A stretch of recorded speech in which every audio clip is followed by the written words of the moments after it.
This story comes from a retired long-haul trucker named Martin. He told it around a campfire once, and the people who heard it stopped making jokes about ghost stories for the rest of the night. In the winter of 1997, Martin was driving a load from Denver to Salt Lake City. A massive blizzard closed Interstate 80 near Rawlins, Wyoming. He and a few other truckers were forced to pull off at a remote, now defunct truck stop called The Last Chance, which was really just a boarded-up diner, 2 old fuel pumps, and a vast, empty parking lot carved out of the pine forest. The radio said the road wouldn't open for at least 12 hours. It was just him, an older driver named Earl in his rig, and a younger guy in a beat-up Freightliner. By nightfall, the wind was howling, snow was drifting over the tires, and the world had shrunk to a small circle of yellow from their headlights. Around 11 p.m., a 4th truck pulled in. It was an old model Kenworth, painted a dull, non-reflective black. It didn't have any company logos, just a streak of rust along the sleeper cab. It didn't park near them for camaraderie. Instead, it idled at the far edge of the lot, under the skeletal branches of the pines, its diesel engine a low, uneven rumble. Martin thought it was odd. In conditions like that, you usually parked close for safety, maybe shared a thermos. He tried to raise the driver on the CB, giving the standard, "Breaker 19, you there? Driver in the black Kenworth?" No response. Just silence. Then Earl's voice crackled over the channel. "Leave it be, kid. Some guys just like their privacy." An hour later, Martin needed to brave the storm to check his tie-downs. As he trudged back, he glanced toward the black truck. Its driver's side window was down. Not cracked, all the way down. In a blizzard. And he could see the silhouette of the driver, just sitting there in the dark cab, staring straight ahead, the snow accumulating on his shoulders and cap. Martin hurried back to his warm cab, deeply unsettled. At 2:17 a.m., his CB crackled to life. It wasn't Earl. It was a voice that was flat, monotone, and utterly devoid of inflection. It didn't say breaker or anything. It just stated, "My logbook is full of names. I need a new one." Then silence. Martin and Earl both jumped on the channel. "Who said that? What's your handle?" No answer. They looked out at the black Kenworth. Its parking lights were on, but the cab was dark. 20 minutes later, the voice again. "My miles don't count. They just go into the dark." Earl, sounding genuinely scared for the first time, whispered over a private channel to Martin, "Shut it off. Don't answer him." But the young driver in the Freightliner, spooked and angry, keyed his mic and yelled, "Hey, weirdo, shut up! Some of us are trying to sleep!" No response from the black truck. Then, at 3:33 a.m., Martin saw it. The door of the black Kenworth swung open. The driver stepped out. He was tall and impossibly thin, just a dark cutout against the snow. He didn't hustle through the storm. He walked slowly, deliberately, around to the front of his rig. He stood there, facing the 3 other trucks, and then he leaned forward. He pressed his forehead against the grill of his Kenworth and stood there, motionless, for a full 10 minutes as the blizzard raged around him. Martin felt a primal terror. This wasn't a man having a breakdown. This was something else. Suddenly, the figure straightened up, turned, and walked back to his cab. He didn't brush off any snow. He just got in and shut the door. 5 minutes later, the black Kenworth's engine roared to a higher pitch. Its headlights flicked on, not the normal beams, but the bright, blinding high beams. They illuminated the swirling snow like a tunnel. The truck began to move. But it didn't head for the exit. It drove slowly, in a wide, deliberate circle around the entire parking lot, its high beams sweeping across the faces of the 3 parked trucks, trapping them in a rotating prison of light. 1 circle, 2 circles, 3. On the 3rd pass, it stopped directly facing the young driver's Freightliner. The high beams held. The CB screamed to life with the young driver's voice, raw with panic. "He's at my door! He's just staring at—" The transmission cut into a burst of static. The headlights of the black Kenworth suddenly switched off. The parking lot plunged into near darkness, lit only by the storm and the weak glow from the other cabs. Martin and Earl, hearts pounding, watched as the black truck's engine revved once, a loud, guttural sound, and then it pulled out onto the buried service road. Instead of turning toward the closed highway, it turned into the forest, down an old, unplowed logging trail, and was swallowed by the snow and the pines. They never heard from the young driver again on the CB. At first light, with the plows finally clearing the entrance, Martin and Earl climbed out, numb with cold and fear. They pounded on the door of the Freightliner. No answer. They forced the door open. The cab was empty. The engine was cold. The young driver's logbook was open on the passenger seat. Every line, from the first page to the last, was filled not with destinations or miles, but with densely written, repeating lines of a single, unfamiliar name. The coffee in his mug was frozen solid. The driver was never found. No tracks led away from the truck in the deep snow. It was as if he had simply vanished. State police wrote it off as a hypothermia-induced fugue state, a driver wandering off into the storm. But Martin and Earl knew. The black rig hadn't come for shelter from the storm. It was the storm, and it had come to collect a name for its logbook. Martin never drove that stretch of I-80 again. He said sometimes, on the worst winter nights, if your radio picks up a stray, fading signal on a lonely channel, you might still hear that flat, empty voice, searching. My logbook is full of names. I need a new one. This one comes from a paramedic named Elena, who worked a night shift in a busy urban 911 system for over a decade. She swears this is the only call she couldn't rationalize away. It happened in the early 2000s, in a large old apartment building downtown, the kind with tiled lobbies, cage elevators, and a reputation for housing elderly long-term residents. The call came in at 3:18 a.m. as a check welfare. The dispatcher's notes were sparse. Caller states neighbor, elderly female, has been knocking on wall for 3 days. Knocking has stopped. Worried. Elena and her partner Rick arrived to find the building silent and dim. The hallway on the 8th floor was long, poorly lit, and smelled of old carpets and cabbage. The concerned neighbor, a trembling man in his 70s named Mr. Higgins, let them into his apartment. He pointed to the shared wall with his neighbor, a 92-year-old woman named Agnes who lived alone. She'd knock 3 times every few hours. It was our signal, Mr. Higgins explained. 3 knocks meant I'm okay. I'd knock back twice. We've done it for years. 3 days ago, the knocks changed. They were fast, frantic. Not 3, dozens, like she was slapping the wall.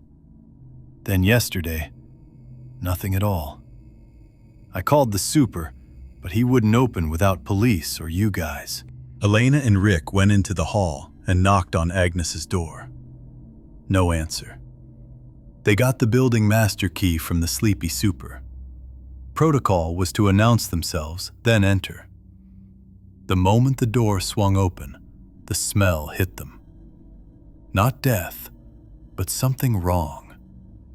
It was the thick, coppery scent of blood, undercut with the faint, sweet smell of spoiled milk. The apartment was obsessively neat, frozen in time. Doilies on old furniture, photos of stern relatives, a ticking grandfather clock in the hallway. But the air was cold, colder than the hallway. They found Agnes in her bedroom.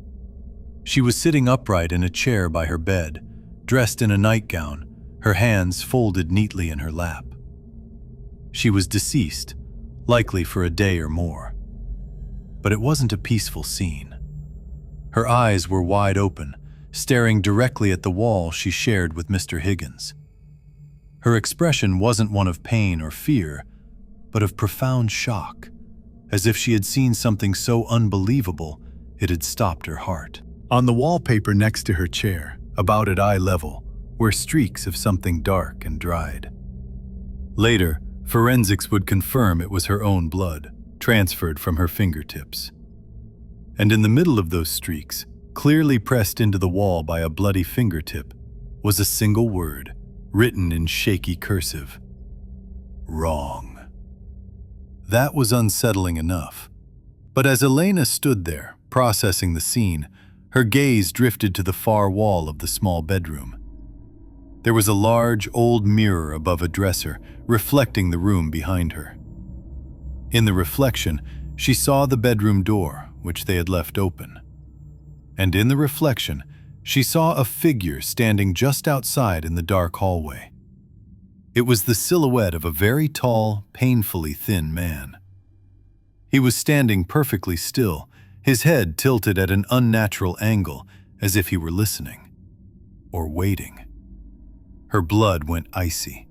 She spun around, staring into the actual hallway. It was empty. "Rick," she said quietly, her voice tight. "Did you just see someone in the hall?" Rick, who was examining the body, looked up. "No, door's been open since we came in. Why?" She didn't answer. She walked quickly to the hallway. Nothing. The front door to the apartment was still closed and locked from the inside with a chain and deadbolt. No one could have gotten in or out. The only other rooms were a small bathroom and a kitchenette, both empty. They finished their grim work. The body was removed, and police began their investigation. The official cause of death was a massive heart attack. The bloody word on the wall and the frantic knocking were attributed to the confusion and panic of a dying elderly woman. Case closed. But Elena couldn't let it go. A week later, she went back to the building on her day off, under the guise of checking on Mr. Higgins. She asked him, casually, if Agnes had ever mentioned being afraid of anyone, or if she'd had any strange visitors. Mr. Higgins grew pale. "She didn't have visitors," he said. "But the last time we spoke, through the door, she said something odd. She said, 'Henry, there's a tall man who stands in the hall at night. He never knocks. He just waits by the doors.' I told her it was the shadows from the street lamp. She said, 'No, he has the wrong face.' I thought it was the dementia talking." Elena thanked him and left. On her way out of the building, she stopped at the mailboxes in the lobby. Out of habit, she glanced at Agnes's box. It was stuffed full, untouched since her death. Poking out from among the flyers was a single, unstamped, hand-addressed envelope. The writing was spidery and old-fashioned. It was addressed simply to the tenant in 804. Agnes lived in 805. Elena's breath caught. There was no apartment 804. The building's floor plans skipped from 803 to 805. Superstition, the super later told her. No one wanted the number 4 on a floor, as it sounded like death in some languages, so they'd just never used 804. She never opened the envelope. She gave it to the police, who dismissed it as a misdelivered piece of junk mail. But Elena knew.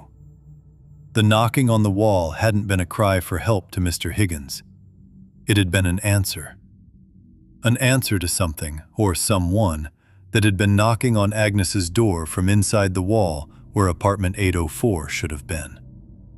And on that last night, it seems, whatever it was with the wrong face had finally gotten an answer it liked. Elena said the worst part wasn't the story itself. It was the quiet, logical conclusion. Every old building has missing numbers, skipped rooms, and unaccounted for spaces in its blueprints. And if something can be invited by answering its knock, how many of us, hearing a strange noise in the night, have ever called out, "Hello? Is someone there?" into the dark, empty silence of our own homes. This story comes from a friend of mine who worked for the U.S. Forest Service in the Pacific Northwest in the late 1990s. His name was Mark, and his job was part forestry, part search and rescue. He wasn't prone to flights of fancy. This is what he told me. They were called out for a missing person in the Gifford-Pinchot National Forest. A solo male hiker, mid-30s, experienced, had failed to return from a 3-day loop. His car was still at the trailhead. Mark and his team, along with volunteers, began a standard grid search. On the second day, Mark was paired with an older volunteer named Carl, a local who knew the area like the back of his hand. They were searching a steep, wooded drainage off the main trail, the kind of place someone might slip and get hurt. The forest was quiet. Too quiet. No birds, no squirrels. Just the sound of their own breathing and the crunch of duff underfoot. That's when they found the first camera. It was a modern, high-end digital camera for the time, lying in a bed of ferns, pristine and dry as if it had been placed there. The strap was broken. Mark, using a gloved hand, turned it on. The last picture on the memory card was of the missing hiker, smiling at a trail sign. The photos before it were normal, scenery, selfies. The photos after it were where things got wrong. There were 47 photos, all taken in rapid succession based on the timestamps. The first few were a blur of green and brown, sky, ground, branches, as if the camera had been dropped or was swinging wildly. Then they stabilized. They were all extreme close-ups of tree bark. Not artistic shots, not wide-angle forest scenes, just bark. The same patch of bark, from slightly different angles, as if the photographer was circling a single tree, pressing the shutter over and over, getting closer and closer with each shot. The final image was so close, it was just a meaningless texture of gray and brown, filling the entire frame. "Weird," Mark muttered. "Maybe he dropped it and the shutter got stuck on something."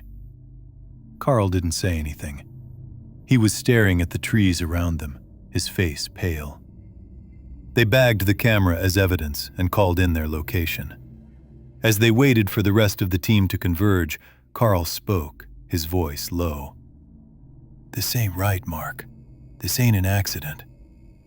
"What do you mean?" Carl pointed a trembling finger at the thick, moss-covered trunk of a massive Douglas fir nearby. "Look at the bark. Look close." Mark walked over. The bark was deeply grooved, rugged. And then he saw it. Carved into the bark, about 5 feet up, were a series of notches. They weren't old. The exposed wood was still pale and fresh. They weren't made by an animal. They were deliberate, vertical lines, grouped in clusters. They looked like tally marks. He counted them. 4 clusters of 5, 20 tallies. "Trail marker?" Mark asked, but his voice lacked conviction. No one made trail markers like that. Carl shook his head. "It's a counting tree. I've heard of them. Old-timers talked about them. You don't touch a counting tree." Before Mark could ask what that meant, a shout echoed through the trees. Another team had found something. They found the hiker's backpack a 1/4 mile deeper into the drainage. It was propped neatly against a log, fully packed. The tent, sleeping bag, food, all untouched. The water bladder was still half full. It was as if he had simply taken it off and walked away. Next to the backpack, sitting upright on the moss, was his hiking boot. Just the left one, laced up. Inside was his damp, balled-up sock. It was placed with a dreadful deliberateness.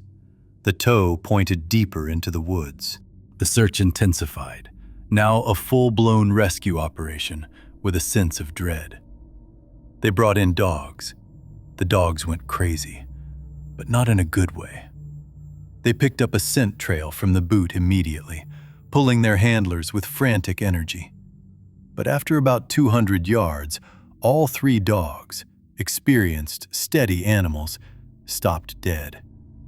They whined, tucked their tails, and refused to go further. One of them simply sat down and started to tremble, staring into a thicket of young hemlocks. The handlers were baffled. "It's like they just hit a wall," one said. They set up a command post and searched until dark, finding nothing. That night, around the campfire, the mood was grim. Carl sat apart, drinking black coffee and staring into the flames. Mark joined him. "Carl, what's a counting tree?" Carl sighed, a long, weary sound. "My granddad was a logger. He said there are places in these woods that are older. Not just old-growth trees, old in a different way. Places that remember. He said sometimes a man would get lost in a way that didn't make sense, and if you searched for him, you might find a tree with notches on it. The notches were for the people that place had taken. A record. He said if you ever see a fresh notch, you leave. You don't call out, you just go. Because it means it's still hungry, and it's just added one more to its count." Mark felt a chill that had nothing to do with the mountain air. "You think that's what the tallies were? 20 people?"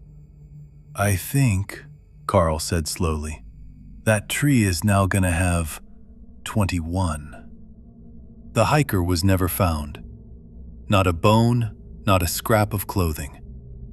The official report listed him as lost in the wilderness, presumed deceased from exposure. Mark left the Forest Service a year later. He said he couldn't shake the feeling anymore. The epilogue is what gets me. Years after this happened, Mark was browsing an obscure online forum about missing people in national parks. He saw a grainy, scanned photo uploaded by a user. It was a picture from the 1970s, showing a group of Boy Scouts standing in front of a large, distinctive Douglas fir. They were smiling. The user's caption read, "My uncle's troop, 1975. He's the one circled. He went to gather firewood that night and never came back." Mark zoomed in on the tree behind the boys. On its trunk, clearly visible even in the old photo, was a cluster of freshly cut tally marks. He counted them. There were 13.